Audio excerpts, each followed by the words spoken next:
They think we don't know. They think we can't tell. We can't see what is clearly obvious right in front of us. Sometimes we can't see it, but sometimes we smell it. The odor of burnt chemicals, yet no smoke in the air. Not only have we had a former lobbyist come forward, former lobbyist from the pharmaceutical industry blowing the whistle, but we've got another eyewitness account from yet another trucker. These are the men and the women that are out there working coast to coast, border to border, who are seeing everything.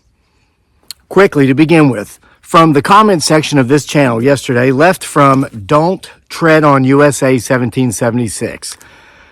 Hey Kevin, my husband is an owner-operator and transports hazmat, hazardous materials across the country. There's 2 times in the past few months where he was sitting in the truck, waiting to be loaded, and when he went to check and see the progress, the man that was running the landfill came up to him swiftly and told him to get back in the truck. Mind you, he had all the correct gear and equipment one needs to be in a hazmat area, and he's been doing this for all of 30 years and has been to this specific site multiple times throughout the years, so they know him well. When he asked why he had to get back into the truck, he took a whiff and smelled plastic burning. He asked if there was something on fire, and the man had a nervous look on his face and walked away from my husband and started talking quietly to the other men that were loading him. So he went back into his truck thinking there was something on fire, but 20 minutes later, the boss came and told him, "You're all set. We don't need you today, so come back Monday." This was a Friday afternoon, and pick up your load. He was so confused and started arguing with him that he's not going to sit through the entire weekend when his appointment was for that day and time. He told my husband to get off the property or he's going to call the law and tell them that he's trespassing. The story goes on, but just wanted to tell you and everyone else that he has a story. If you would like to hear it, I'm sure he would like to tell it. You can have your husband email this channel that story. The email address is crazylake@mail.com.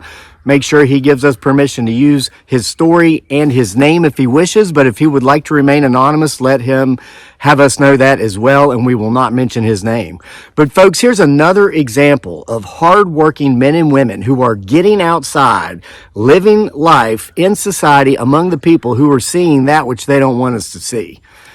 You wait till you hear from this pharmaceutical lobbyist. We've nailed it. We've nailed it once again, and you're going to see you folks have been right all along. This from Debbie Ingram, 7628. Again, left as a comment on the channel. Kevin, the chemical thing. I'm in Kentucky near Louisville, and when we had the ice snow layers come down, my hubby was gone doing snow removal, and I dozed off and woke up, and I had the smell hit me, and I searched my living room for smoldering wires. Again, she's describing the scent of burning chemicals. It was 1 a.m. The next morning, I didn't smell it anymore for about a week. It was crazy, and I was lucky to not get the big C. Thanks for all this info, Deb. So this happens in her house in the middle of the night. How penetrable is this stuff? All right, longtime viewer Jody K writes, and she's from out in Colorado. This was a message she left on our Etsy store. She buys chew sticks for her pets from our fruit orchards here. She says, hey, I wanted to know if I could get 40 peach sticks in my box for my chinchillas. That lasts me about a month. Also, I have lost all but 3 of my stray cats. I ran around at night trying to find all 7 of them and got sick as heck. I have since found out that 4 cats have died. My neighbors had found them. You can always use my name and my heart is broken. Jody K. Jody K, sorry to hear about the demise of your cats, your neighbors' cats. And again, we've seen it with my quail. People are reporting, you wait, I got a good one coming up from Florida about the birds. How many of you have seen far fewer, if any, birds this winter? From Collect Mayhem. They are really trying to cover up this chemical and what you are saying. I really got banned for saying we needed to call these liars out. I was a little meaner, but this is crazy. So here's someone who, and they mentioned in another comment, banned from this channel with whatever user ID they were doing for simply saying, hey, we need to find out what's going on. We're not being told the truth. What is it they don't want us to know? You wait till you hear from the pharmaceutical lobbyists. I think that's going to give you your answer. Leslie and the carnivore writes, OMG, this happened to me. I truly thought it was something in the house I was cleaning. I even asked the lady if she used Carpet Fresh lately. She said no. Crazy. I only eat meat and drink water, so it was definitely something I was breathing. Tawanda99 writes, and I mentioned in yesterday's video that my family and I'd come home from being out all day, came back in the evening, and I could smell what smelled like a burning chemical, and I was afraid that I might have an electrical fire in my house. I rushed in and found that everything was okay. Tawanda99 writes, hi, Kevin. I don't live far from you. So this is one of my neighbors, same area, right? Just the other day, I smelled a faint electrical burning smell. No smoke. I don't know where it was coming from. It wasn't constant. It was only momentary and not super strong. My animals and I have not been and are not sick or feeling off. Yet, I watch you daily and always look forward to it. God bless you. You have many supporters, so F the haters. Yeah, thanks to Wanda. So again, she's backing up my experience. She mentioned she's not far from me and she had the same experience. I'm wondering if it was the same day. All right. Guys and girls, pay very close attention to this one. This is heartbreaking. And you talk about a credible source, somebody out there working day in, day out, hardworking American out there seeing what's going on. He comes forward and shares this experience with us. This is from Donald 1841. I live in Southwest Florida. My occupation is in infrastructure. I work in or near the Everglades every day. I see a lot of wildlife, some unalive on the roadside. Recently, I've noticed a lot more dead birds than usual. My workmates have noticed this too, and have voiced their opinions. One reason some think for the increase in bird deaths is we are in season, more traffic in that area. A lot of folks going to Florida because it's too cold up here. Okay, understandable. The increase in traffic is true, but I've witnessed the so-called season many times in the past, along with the obvious traffic increase. But I've never seen this kind of roadside bird deaths before now. So many that it looks like litter. Roadside litter is one of the duties we all share in our occupation. As far as I know, there's been no reported bird illnesses in this area, so I don't know what's actually taking place. Caw, caw, hachoo. I want to give a shout out to Mark Young because he made an interesting comment on the video I made yesterday. There was a pileated woodpecker in the woods behind me going off, and I mentioned that that was the largest woodpecker in North America.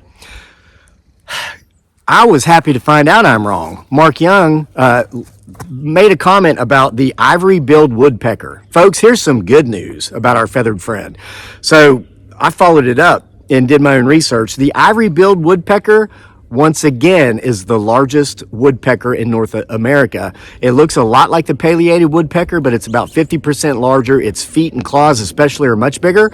It was thought to have gone extinct in 1943, though there had been some unverified and unconfirmed reports of it being sighted throughout, the decades since then. Just a few years back, they actually were able to confirm that it still exists. It's been found so far in the Florida Everglades and down in Arkansas, back where it's nigh impossible for man to reach. They seem to be thriving and making a comeback. So, Mark Young, thank you for letting us know that. There's some good news.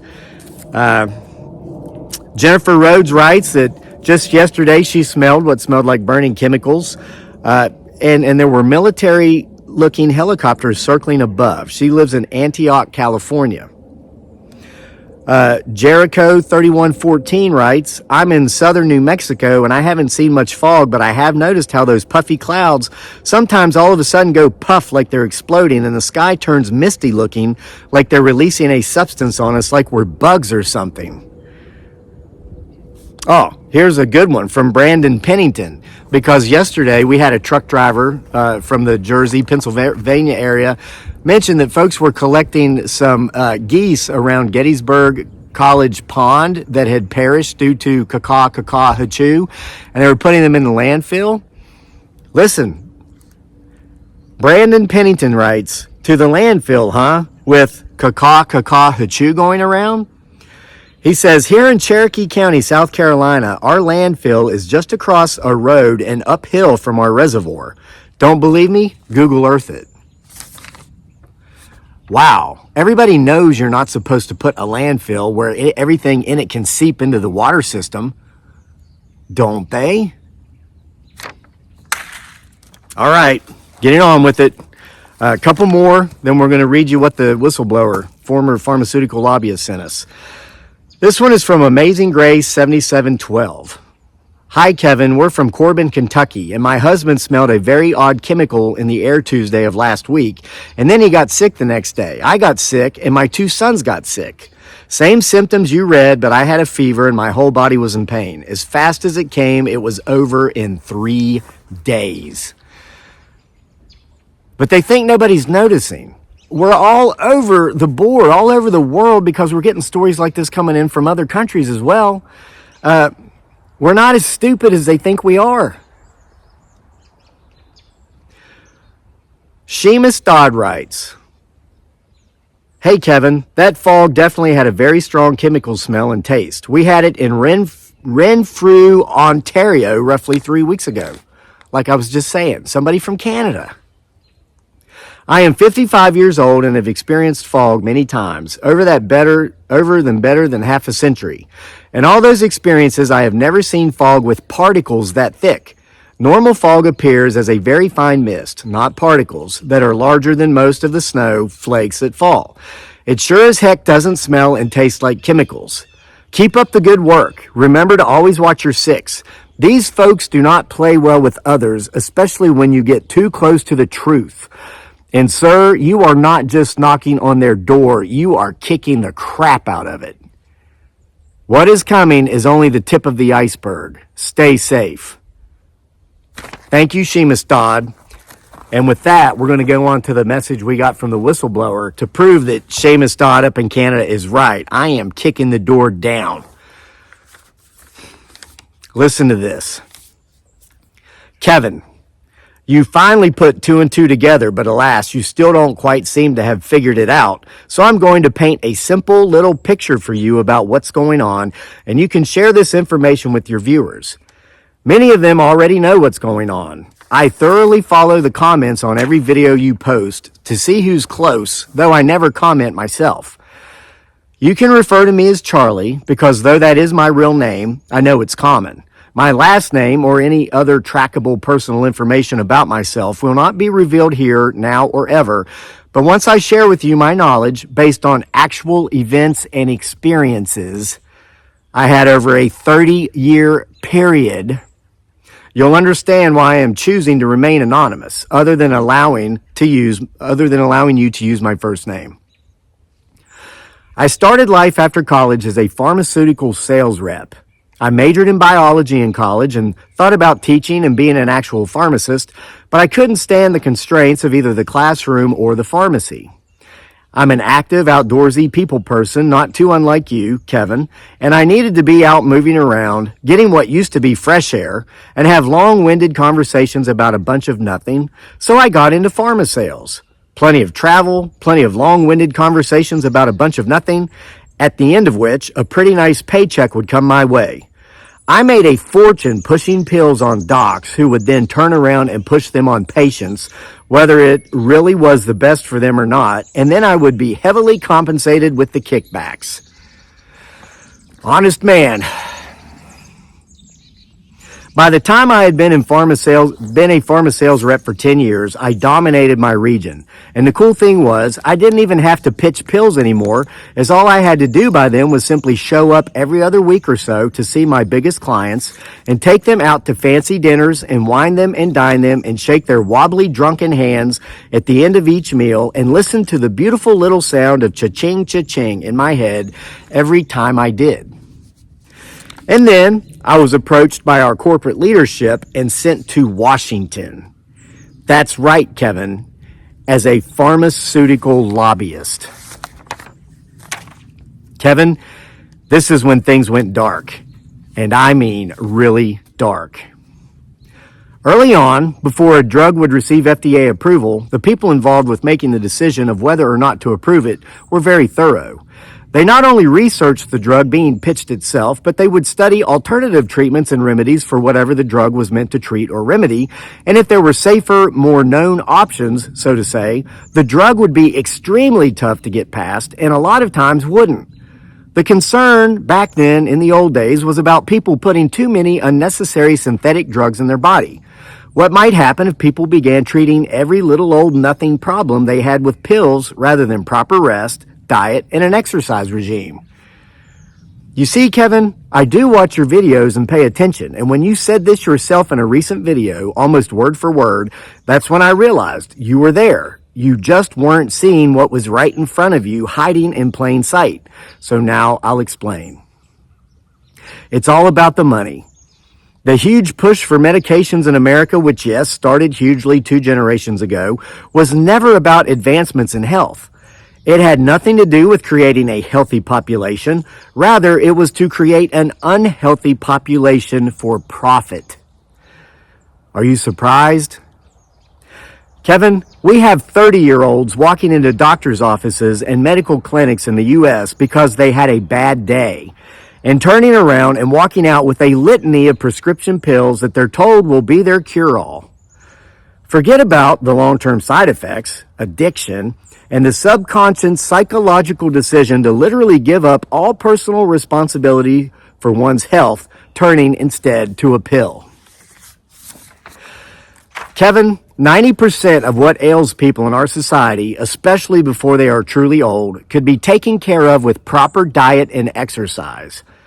Less work, more rest, but where's the profit in that? There is none. So, here's the $50 zillion question everyone has on the tip of their tongues right now. If this is the case, and there's been so much money in this, why start spraying the air now and unaliving basically one of the largest and previously profitable demographics in existence? Unhealthy baby boomers. Because they are no longer a profit. Rather, they are a liability.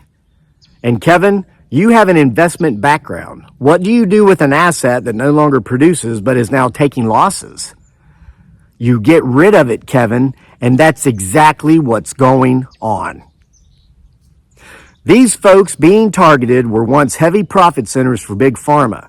Their insurance providers, legalized Ponzi schemes as they are, had the perfect arrangements as far as payments went between themselves, the pharmaceutical companies, their hordes of lobbyists, and more bought and paid for crooked politicians than you could ever imagine. A simple question, Kevin. How do you get elected to a public office where you will earn $60,000 a year while in office, but retire as a multimillionaire? Again, Kevin, you are in finance, and you know that math is near impossible. Anyway, years ago, when I was enjoying what I considered to be the peak of my career, I began asking this simple question. What's going to happen once all of these pill poppers are old, broken down, completely unhealthy, only being kept alive via these pills, and their medical treatments and procedures become astronomical in cost? To the degree they will not be able to cover the cost because they did not prepare properly financially for the long term. For you see, Kevin, that was the part no one had yet figured out. How to pay for all the medical treatments once these old, broken down, unhealthy bodies needed more than pills. I mean, a healthy lifestyle, diet, and exercise would certainly never be an option for these folks after a lifetime of quick fixing everything with a tablet. Kevin, I asked this question of a high-ranking government official who actually served on the FDA decision board for many years, and he looked me square in the eyes and said, simple, we get rid of them. Kevin, I felt the hair on the back of my neck stand up when he spoke those words. I didn't know if I should ask any follow-up questions or not, but I did.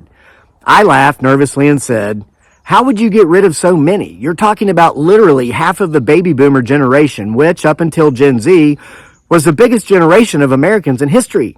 And he simply smiled and said, we have our ways. Our completely unnoticeable and untraceable ways. Why, it will appear And Kevin, here's the key word: natural. So there you have it, Kevin. So many folks who were once considered assets are now being viewed as liabilities, and the money men and women are simply doing what every smart money man and woman does with non-producing assets. They are shedding them from their portfolios. Keep up the good fight, Kevin, though there's nothing you can really do. Sure, you can warn people and tell them for the love of God to get healthy, but you and I both know that's not going to happen. And I don't think you're in any great danger from them because you are not important enough for them to even care about. Take care, Charles. So there we have it, folks. Personal stories in the beginning of this video from folks from around the country and all over North America. Had a Canadian in there seeing this, experiencing this, and then a former pharmaceutical lobbyist who had conversations with high people in high places coming forth and telling us what we already knew.